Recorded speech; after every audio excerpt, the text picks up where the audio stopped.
একটা মাস আমি রহমত দেই, মাগফিরাত দেই, নাজাত দেই। এক একটা নেকিকে আমি 70 গুণ না, শুধু হাজার লক্ষ কোটি গুণ নেকি বাড়ায়া দেই। এত কিছু দিয়ে আমি চেয়েছি যেন আমার বান্দা জান্নাতি হয়, মুত্তাকি হয়। তুমি বান্দা কদর করো। আর যদি কোনোভাবেই কদর না করে, তো শেষ কথা হলো, মনে রাখবেন, রমজানকে যে কদর করে না, রমজানেও যে গুনাহ করে, রমজানেও যে জাহান্নাম থেকে বাঁচার চেষ্টা করে না, রমজানেও যে জান্নাতের আমল করার চেষ্টা করে না, ভাই আমার, ছেলেরা আমার, বাবা আমার, পর্দার আড়ালের মা বোন আমার, সবাইকে এই শেষ কথা বলি। আল্লাহ রসুল বলছে, জিব্রাইল আইসা রমজানের শেষ দিন নবীজিকে আইসা বলে গেছে, ইয়া রাসূল আল্লাহ, এত বড় রমজান পেল, ইফতার, সাহারি, তারাবি, এতেকাফ, শবে কদর, প্রতি ঘন্টা মিনিটে এত মাফ নেওয়ার সুযোগ থাকার পরেও যেই নাফরমান জাহান্নাম থেকে বাঁচার চেষ্টা করে নাই, গুনাহ থেকে আল্লাহর কাছে মাফ নেয় নাই, জান্নাতের জরুর আশা পূর্ণ করতে পারে নাই, আমল করতে পারে নাই, খোদার কসম নবীজি বলছে, জিব্রাইল আইসা বলছে, ইয়া রাসূলুল্লাহ, এমন নাফরমানের উপরে আল্লাহর লানত, আল্লাহর লানত, লানত, লানত। নবী বলছে আমিন, আমিন। মানে নবী বলছে, হ জিব্রাইল, আমিও বললাম, আল্লাহ এমন লানত আপনি কবুল করেন এই নাফরমান উম্মতের উপরে, আমি নবীরও লানত, যা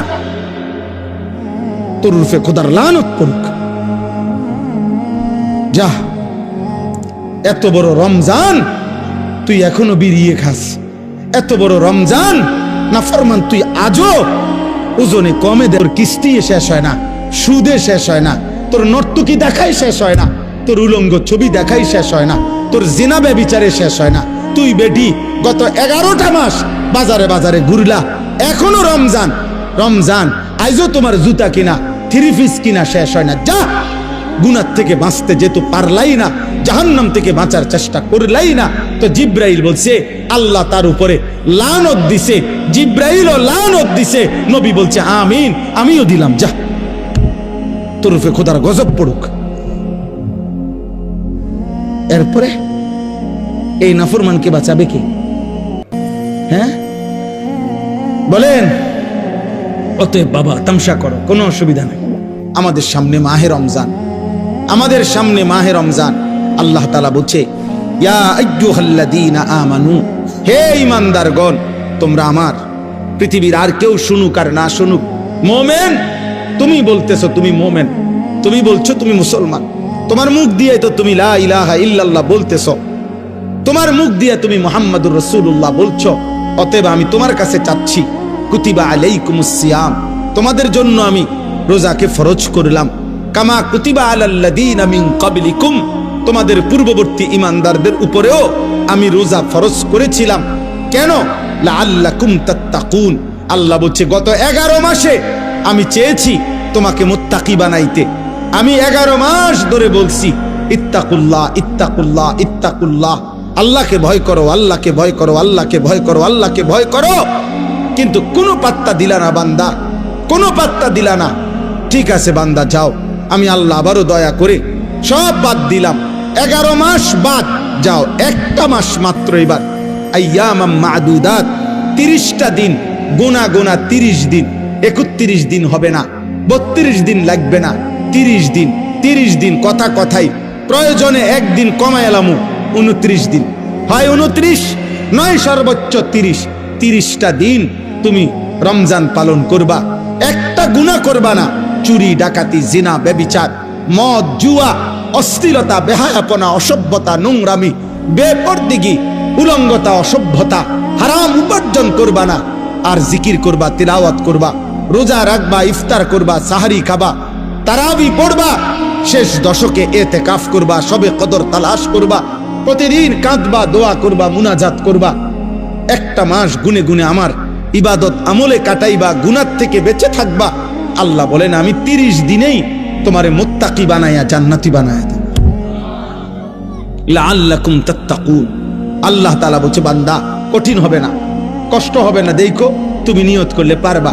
এখানে আছে, ইউরিদুল্লাহু বিকুমুল ইউসরা ওয়ালা ইউরিদু বিকুমুল উসরা।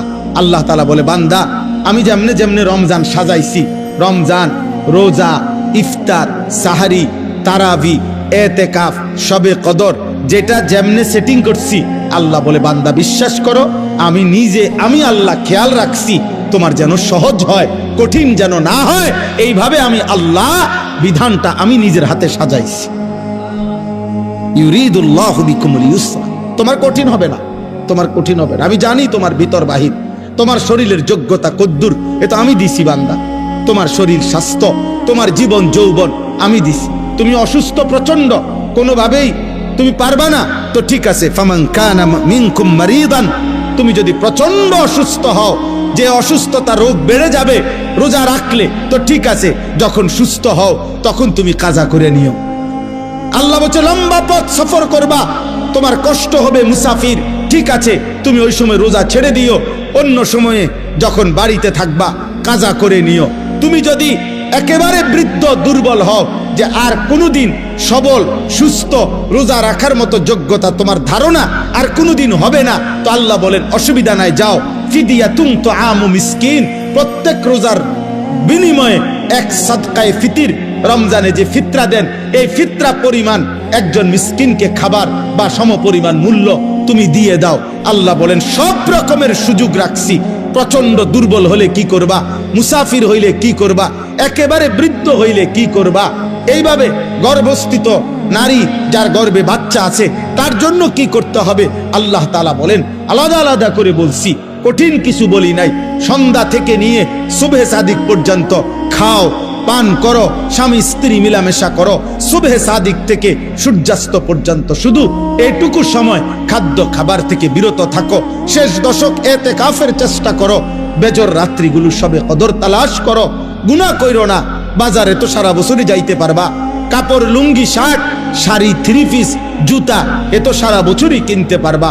একটা মাস আমি রহমত দেই, মাগফিরাত দেই, নাজাত দেই, এক একটা নেকিকে আমি 70 গুণ না শুধু হাজার লক্ষ কোটি গুণ নেকি বাড়ায়া দেই।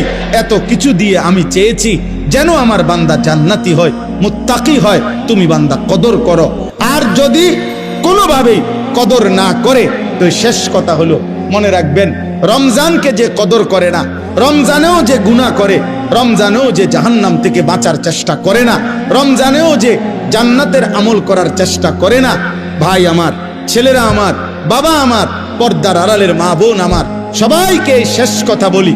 আল্লাহ রসুল বলছে জিব্রাইল আইসা রমজানের শেষ দিন নবীজিকে আইসা বলে গেছে, ইয়া রাসূলুল্লাহ, এত বড় রমজান পেল, ইফতার, সাহারি, তারাবি, এতেকাফ, শবে কদর, প্রতি ঘন্টা মিনিটে এত মাফ নেওয়ার সুযোগ থাকার পরেও যেই নাফরমান জাহান্নাম থেকে বাঁচার চেষ্টা করে নাই, গুনাহ থেকে আল্লাহর কাছে মাফ নেয় নাই, জান্নাতের জরুর আশা পূর্ণ করতে পারে নাই, আমল করতে পারে নাই, খোদার কসম নবীজি বলছে, জিব্রাইল আইসা বলছে, ইয়া রাসূলুল্লাহ, এমন নাফরমানের উপরে আল্লাহর লানত, আল্লাহর লানত, লানত, লানত। নবী বলছে আমিন, আমিন, মানে নবী বলছে হ জিব্রাইল, আমিও বললাম আল্লাহ এমন লানত আপনি কবুল করেন এই নাফরমান উম্মতের উপরে, আমি নবীরও লানত, যা তোর রূপে খোদার লানত পড়ুক, যা। এত বড় রমজান তুই এখনো বিড়িয়ে খাস, এত বড় রমজান নাফরমান তুই আজও ওজনে কমে দে, তোর কিস্তি শেষ হয় না, সুদে শেষ হয় না, তোর নর্তকী দেখাই শেষ হয় না, তোর উলঙ্গ ছবি দেখাই শেষ হয় না, তোর জিনা ব্যভিচারে শেষ হয় না। তুই বেটি গত 11টা মাস বাজারে বাজারে ঘুরলা, এখনো রমজান, রমজান আইজও তোমার জুতা কিনা থ্রি পিস কিনা শেষ হয় না, যা। গুনাহ থেকে বাঁচতে যেহেতু পারলাই না, জাহান্নাম থেকে বাঁচার চেষ্টা করলাই না, তো জিব্রাইল বলছে আল্লাহ তার উপরে লানত দিছে, জিব্রাইলও লানত দিছে, নবী বলছে আমিন, আমিও দিলাম, যা তোর উপরে খোদার গজব পড়ুক। এরপরে এই নাফরমানকে বাঁচাবে কে? হ্যাঁ বলেন? অতএব বাবা তামসা করো, কোনো অসুবিধা নেই, এ কথা শেষ আমার। মনে রাখো, হাসি কান্না, আনন্দ বেদনা, সুখ দুঃখ, হ্যাঁ, আনুগত্য অবাধ্য, ঈমান কুফর, কোনো কিছুতেই পৃথিবী থামে না, তুমিও থামতা না, একদিন কবরেই চলে যাইত। হাসলেও কাঁদলেও, সুখে থাকলেও দুঃখে থাকলেও, ইমানদার হইলেও নাফরমান হইলেও, আনুগত্য থাকলেও আনুগত্য না থাকলেও, সেজদা দিলেও মৃত্যু হবে, সেজদা না দিলেও মৃত্যু হবে। সেজদা দিতে দিতে আব্দুল কাদের জিলানী হইলেও মৃত্যু হবে, নাফরমানি করতে করতে ফেরাউন নমরুদ হইলেও কি হবে? অসুবিধা নাই, কোনো অসুবিধা নাই। চলো ভাই, কারো জন্য পৃথিবী থামে না। আমাদের কারো মৃত্যুতে, আমাদের কারো জন্মে সেকেন্ড, ঘন্টা, মিনিট, এক সেকেন্ড থামে না। সময়ের গতি থামে? কথা বলে না। পৃথিবী থামে কারো জন্য? না না। কোন ক্ষমতাধরের মৃত্যু আর কোন ফকিরের মৃত্যু সময়ের কাছে সবাই বরাবর। সময় বলে আমি চলছি তো চলছি, কে মরলো, কে জিতলো, কে হারলো, কে জন্ম নিল, আমার তো সময়। আমি যাচ্ছি আখিরাতের দিকে, আমি যাচ্ছি কবরের দিকে। অকুল্লুম ফি ফালাকিন ইয়াসবাহুন। আল্লাহ বলে সব কিছু তার নির্ধারিত কক্ষপথে, গন্তব্যের দিকে, মানে আখিরাতের দিকে চলছে, সব চলছে। আমরা সবাই যাচ্ছি কোন দিকে? কথা বলে না। আমরা যাচ্ছি কোন দিকে ভাই? আখিরাতে, আখিরাতের দিকে। অতএব ব্যক্তি, ঘর, সংসার, পরিবার, দেশ, রাষ্ট্র, রাজনীতি, ক্ষমতা, সবকিছুতে আখিরাতকে প্রাধান্য দিবেন। বলেন ইনশাআল্লাহ, বলেন ইনশাআল্লাহ। ভোটের আগের দিনও আখিরাতকে প্রাধান্য দিবেন, ভোটের দিনও আখিরাতকে প্রাধান্য দিবেন, ভোটের পর দিনও আখিরাতকে প্রাধান্য দিবেন, আখিরাতকে প্রাধান্য দিবেন।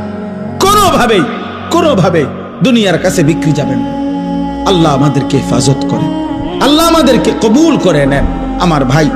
অতএব আলহামদুলিল্লাহ, আজকে এই মুবারক মাহফিলে অনেক কষ্ট করছেন আপনারা, এত লম্বা সময় সবর করছেন। আলহামদুলিল্লাহ, আল্লাহ তাআলা এই ফুলগড় বারেশ্বর মাদ্রাসা আল্লাহ কবুল করে নেন। আজকে যেই ছেলেরা হাফেজে কোরআন হয়েছে, আল্লাহ তাদেরকে কবুল করে নেন। যাদের সহযোগিতা করেছে, তাদেরকে হাদিয়া দিয়েছে বিভিন্ন রকমের, মাশাআল্লাহ, আল্লাহ তাআলা তাদের সবাইকে কবুল আর মঞ্জুর করে নেন। আমার একটা ছোট্ট পরামর্শ আছে, সেই পরামর্শটা হইল, না মানলেও সমস্যা নাই, বাকি আমি আমার পরামর্শ হইল, ওই যেই প্রবাসী কল্যাণ সংস্থার নাম বলছেন কি জানি, বারেশ্বর প্রবাসী কল্যাণ, বারেশ্বর প্রবাসী কল্যাণ সংস্থার কাছে, আপনাদের কাছে আমার পরামর্শ হলো, আমার আন্তরিক প্রশংসা হলো, প্রতি বছর যে হাফেজে কোরআন হবে তাকে একটা সাইকেল পুরস্কার দেওয়া হবে। সাইকেল পুরস্কারের সাথে কোরআনের হাফেজের কি সম্পর্ক আমি এটা বুঝলাম না, আমার এটা মাথার ধরল না। সাইকেলের সাথে কোরআন হেফজের সাথে সম্পর্ক কি হইল? এতে করে সে কি করবে? মানে হাফেজে কোরআন সাইকেল দিয়া আলাদা কি লাভবান হবে, এটা আমার মাথায় ধরল না। হ্যাঁ, এটা আমি বুঝলাম না। এই জন্য আমার পরামর্শ হলো, কোনো হক্কানি মুত্তাকি আলেমে দিন থেকে পরামর্শ নিয়ে আপনি জেনে নেবেন যে কোনো তালেবে ইলমকে, কোনো মাদ্রাসার ছাত্রকে, কোনো হাফেজে কোরআনকে কি পুরস্কার দিলে তার উত্তম হবে, তার সারা জীবনের এলেম অর্জনের জন্য কাজে লাগবে, পড়ালেখার জন্য কাজে লাগবে। এখন এইটা দিয়ে যদি সে কালকার থেকে গোটা 1 মাস চরকির মতো সারাটা মুরাদনগর গড়ে, তাইলে প্রবাসী কল্যাণ সংস্থার নেকি কি হবে আমি বুঝি না। এই জন্য আমি এটা ফিরাইয়া নিতে বলি না। আমি এবার তো দিছেন আলহামদুলিল্লাহ, কিন্তু উনি বলছেন প্রতি বছরেই একটা সাইকেল দিবে না। পৃথিবী যদি সবাই, আপনার যেই সম্ভাবনা দেখা দিছে বাংলাদেশে, যেই প্রতিশ্রুতি এইবার নির্বাচনকে সামনে রেখে, আমি তো ধারণা করতেছি 13 তারিখ যেই জিতক 12 তারিখ প্রত্যেকের হেলিকপ্টার দিবে।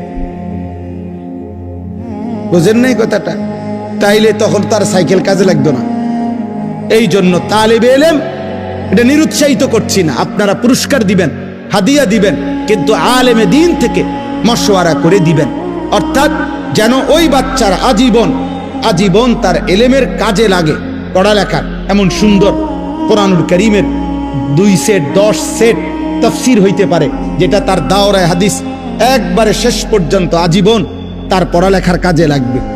রাসূলুল্লাহ সাল্লাল্লাহু আলাইহি সাল্লামের হাদিসের অনেক কিতাব, তাকে 30,000 টাকার কিতাব দেন, তারে 20,000 টাকার কিতাব কিনে দেন, যেটা সে আজীবন কি করবে? পড়ালেখা করবে। হ্যাঁ, আমার ছেলে হাফেজ হইয়া পুরস্কার পাইছে তাফসিরে তাওজিহুল কোরআন। তো আমি একদিন আমার বাসার এই তাফসির আমারও আছে, তা আমি আমার একটা খণ্ড পাচ্ছিলাম না, খুঁজেই পাচ্ছি না। 2-3 খণ্ড, আমার একটা খণ্ড আমি পাই না, ওই খণ্ডটাই তখন আমার দরকার। আমার ছেলে আমারে দৌড়াই এসে বলছে, আব্বু আমি যে পুরস্কার পাইছি এইটাই তো তাফসির, তাহলে আমি এটা খুলে দেই আমারটা। তাহলে হে, তার প্যাকেটিং করা ছিল, ওইখান থেকে খুইলা আমার এইটা দিছে আব্বু এটা, তাহলে আমি তখন পড়লাম। আমার অনেক কিতাব আমার সন্তান পড়ে, আমার সন্তানের কিতাবও আমি পড়ে আমার উপকার হয়েছে। কথা বুঝছেন না? এই জন্য আগামী দিনে আপনাদের কাছে অনুরোধ রইল, সাইকেল না বরং তার এলেমের সাথে কোরআন সুন্নাহর এলেম শিখবে এমন কিছু, যার দ্বারা এরকম কিছু হাদিয়া দিলে সেটা বেশি পরিমাণে হোক, ইনশাআল্লাহ এতে বরকত হবে। আপনারাও সাদকায়ে জারিয়ার সওয়াব পাইতে থাকবে। কিতাব অল্প দিনে কি হয়ে যায় না, নষ্ট হয়ে যায় না। প্রজন্মের পর প্রজন্ম কিতাব পড়ে। অনেক যারা সম্ভ্রান্ত ফ্যামিলি এমন আছে যাদের পারিবারিক পাঠশালায় আরে পারিবারিক কুতুবখানায় লাইব্রেরিতে 100 বছর আগের দাদা পূর্বপুরুষের কিতাব বই কি আছে আছে সাজানো আছে। তাইলে বোঝা গেল যে এটা ফায়দা আসবে, এটা দীর্ঘমেয়াদী হবে। আল্লাহ তাআলা আপনাদেরকে তৌফিক দেন। এই মাদ্রাসার সাথে যার যত সম্পৃক্ততা আছে আল্লাহ কবুল করেন। আল্লাহ আজকের এই মেহমান উপস্থিতি সবাইকে কবুল করেন। বিশেষ করে আমার প্রিয় বন্ধু মাওলানা সিরাজুল ইসলাম ভাইকেও আল্লাহ তাআলা ভরপুর কবুল করেন। ছোটবেলার আমরা ছাত্র জীবনের দোস্ত ছিল, আজ অনেক দিন পরে দেখা হয়েছে। আল্লাহ তাআলা তাকে সুস্থতার সাথে আফিয়তের সাথে মানুষের কল্যাণে খেদমত করার তৌফিক দান করেন, আমিন। পবিত্র কোরআনুল কারীমের 2 নম্বর পারা 2 নম্বর সূরা, সূরাটির নাম সূরায়ে বাকারা। এই সূরার 183 নম্বর আয়াত আমি তেলাওয়াত করেছি। এই ছেলে, তোমার কি সমস্যা বাবা? আরে এদিকে ফিরো, তুমি ওইদিকে ফিরে বসো। 183 নম্বর আয়াত সূরায়ে বাকারা।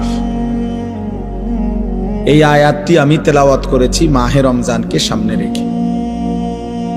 পবিত্র কোরআনুল কারীমের সূরায়ে বাকারার এখানে 5টা আয়াত, 183 থেকে 187, 183, 84, 85, 86, 87। এই মোট 5টি আয়াতে রমজান, রোজা এবং রমজানের সাথে প্রাসঙ্গিক শরীয়তের বিধিবিধান, আল্লাহর বিধিবিধান আল্লাহ তাআলা বিস্তারিত এখানে উল্লেখ করেছেন।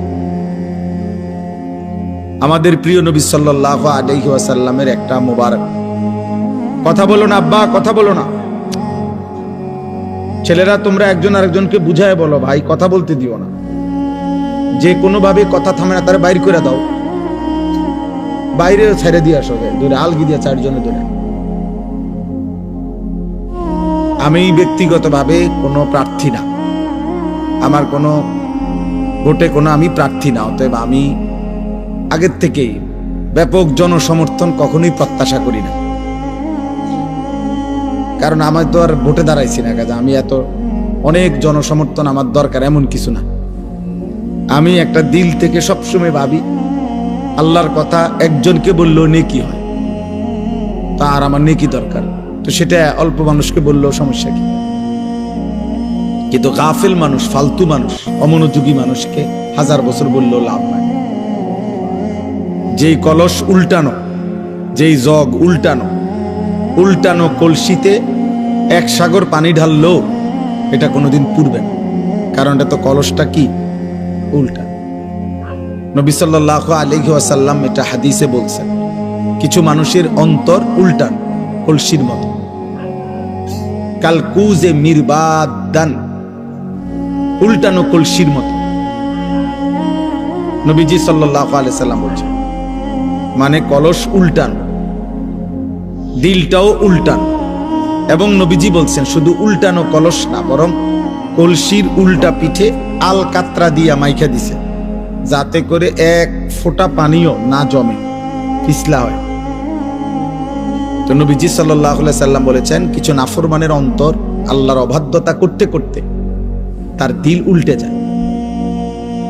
ফলে একটা সময় হয় এমন, লা ইয়ারিফু মারুফান ওয়ালা ইউনকিরু মুনকার, তখন আর কখনোই পরবর্তীতে আল্লাহর গজব যখন হয়, তখন আর কখনোই তার ওই উল্টা অন্তরে কোনো নেক কাজকে নেক কাজ মনে হয় না, কোনো গুনার কাজকে গুনাই মনে হয়। এটা মানুষের জীবনের সবচেয়ে বড় দুর্ভাগ্য। কারণ এটুকু অনুভূতি যদি কারো চলে যায়, তো তার জীবনে আর কিছু থাকে না। কম বেশি ভুল পাপ দোষ ত্রুটি আমাদের সবার আছে, হুজুরেরও পাবলিকেরও, ফির সাহেবেরও মুরিদ সাহেবেরও। কিন্তু বিষয়টা হলো অনুভূতি থাকা, নিজের বিবেক বোধ কাজ করে, আত্ম অনুভূতি আছে যে না, কাজটা আমি ঠিক করিনি, এটা উচিত হলো না, এটা আমার জন্য আল্লাহ তাআলার নিষেধ, এটা আমার জন্য আদেশ। এই যে এই বিবেক বোধ, পার্থক্য শক্তি, এটা যদি কমপক্ষে থাকে তো নিয়ামত, ধীরে ধীরে লোকটা বদলায়। কিন্তু 30 বছর 40 বছর ধরে প্রতিদিন এক তালে মিথ্যা কথা বলতেছে, এটা কোন ধরনের পাপ দেন?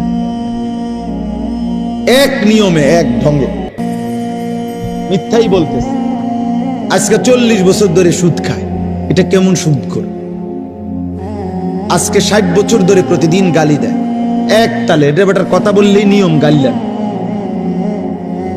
এক হাতে সিগারেট খাইতেছে, মুখে অকথ্য গালিগালাজ করতেছে, সামনে রঙিন টেলিভিশনে নাচ গান চলতেছে।